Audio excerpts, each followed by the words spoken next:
What's going on, guys? Welcome back to another episode of Ways to Fish. Today we're going to take it to the classroom, so get your pen and paper ready because we are going to learn how to fish a whole new body of water. I'm Tyler. Let's talk about it. That's a whole other guy's catchphrase. I can't use that. I'm Weaselfish. Let's talk about it. I can't use that either. It's copywriting, plagiarism. Class is in session. Does that one work? Thank God. All right, guys, so the lake that we are fishing today that I've never fished before, we went up to Huntsville, Ontario. It's called Peninsula Lake, better known as Penn Lake. So the first thing I did when I found out I was going to Penn Lake is I went online and I looked at nautical charts of this place. And I noticed that there's a lot of shoals and a lot of flats that ended up in deep water. Like, I mean super deep water.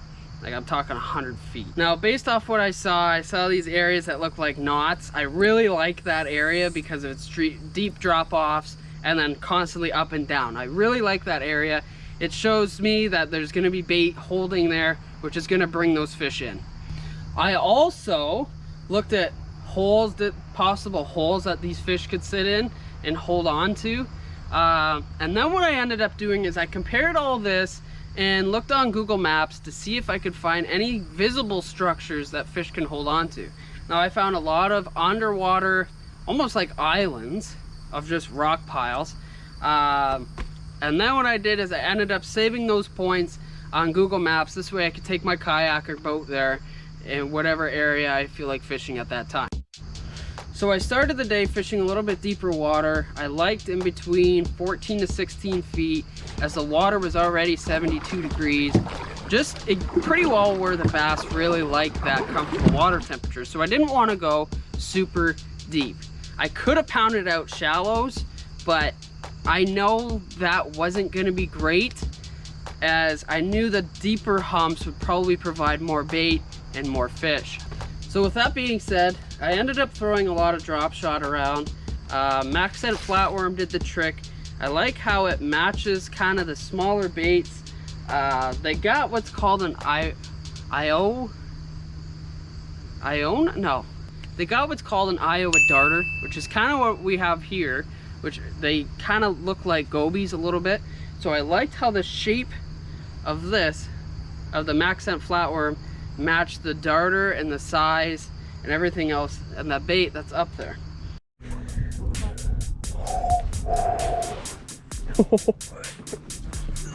Well, I got it. First fish of the trip right there. It's a giant.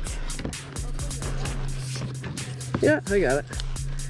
It's a giant. It's a giant. Look at that. Hey, you gotta start somewhere. Okay, he's been caught before, eh? Alright, first fish of the trip. Had to do a little bit of surgery. That's alright. Should swim off. There's a bunch of fish here. No, I wasn't. Oh, there we go. I got that one.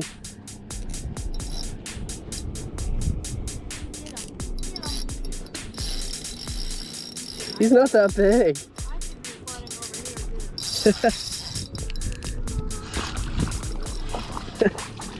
Still on there. Hey, yo. Fish number 2 in this little spot. Didn't even let it hit bottom. He crushed it. Good little pound and a halfer, I guess. I think we're doing okay. That's what I'm talking about. Never fished this lake before. I did some research on some deep contour lines, and I found this one, and that's what we're fishing here. We're doing okay. So the first morning we were there, I wanted to tackle some shoals, some shallow rock piles that came up to islands. It was pretty well a flat rock area, like the whole thing was rock. I wanted to fish that, but I didn't want to fish a drop shot, or I didn't want to get snagged too much. So I ended up throwing a topwater, a whopper plopper. I should have learned firsthand to slow it down, and that's one mistake that I ended up doing, because I was reeling in, I had one come up, short strike. And then it came a little closer, to the boat, and another one came up, and I thought I had him on, but he must have short striked again. Christ, that was cool. What I should have done is slowed it down with a popper. I feel like those bass really wanted something slow and subtle, and they would have just engulfed it on top of the surface, creating that havoc on top. So after not a lot of success in the rocks, losing the 2, I ended up leaving that area, and I wanted to fish more deeper stuff. So I ended up paddling along, and I found scattered weed clumps. Now, I love scattered weeds in deep water. It provides cooler water temperatures, provides more oxygen, and actually holds bait fish a lot better than open water and rock. See, that's gotta be a fish. Halfway up like that. Oh, that should be fish.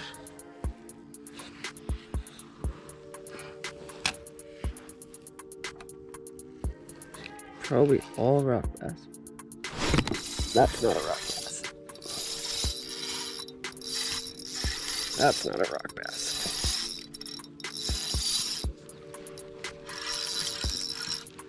Largemouth. What a largemouth.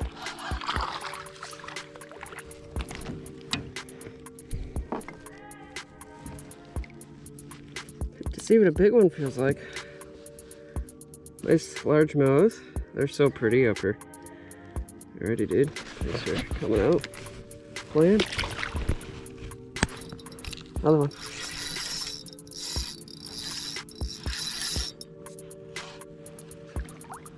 Oh, that's small. Oh, there he goes. Gone.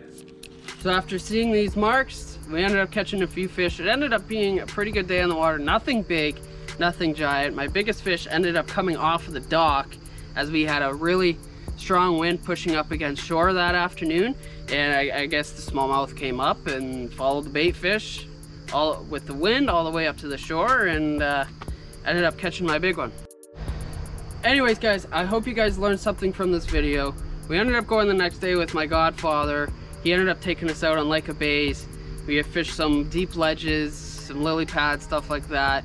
He ended up catching this really nice 4-pounder off of a rock shoal that dropped off into deeper water. Check it out. But before we do that, I hope you like this episode. There's going to be more to come, as I plan to do a Lake St. Clair seminar to show you guys how to catch fish in the summertime. I really went deep down into this summer.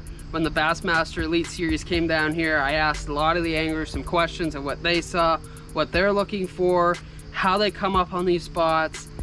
Whole bunch of questions. I got a lot of information, so you're gonna want to subscribe. You're gonna want to like this video just so you can see the St. Clair video I got coming up. It's gonna be awesome. Anyways, after this, we will see you next time out on the water. You want net? Yeah. Yeah. Ooh. He's giving me a hard time. I haven't seen him yet. I know. But he's not that big. It's not bad though. Nice job. 2-pounder maybe. Come on. Got him. Hey. Nice job. Oh, yeah. That's a beauty. Look at that. That's gorgeous. Way to go. Nice job. That's a beautiful fish. Good. Woo! Fisher! Nice. You want to weigh him just to Oh, I don't dare. We say can you weigh caught a 2-pounder? Oh, you can throw it back if Okay. you want, yeah. 258. Good job.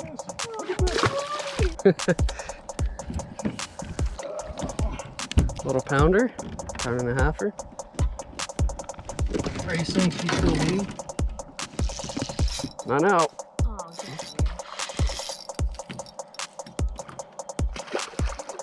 Good one? No, it's both the same size as yours, but Well, it's gotta be a little smaller. no, it's bigger. It's way bigger. Look at him spit up shad. Oh, there you go. Oh, that's a good one. Force him in here. Nice one. I guess we should have started here this morning. Isn't it weird how guides always save their best spots last? They're so dark here, right? Beautiful here. I love them here. Did you get that on film? I did. That's a good Oh yeah, that's a good one. Stay on, homie. And he's in 8 feet of water, like I said. Oh, I just like digging. That's a good fish. Shit, stay on. Uh-oh. Uh-oh. Uh-oh.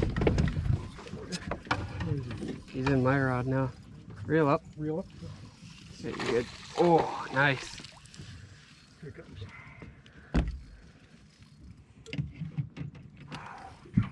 That's nice. Come here, you son of a bitch. I want this one. I want this one. Okay, yeah. Can't see him. Got him. Yeah.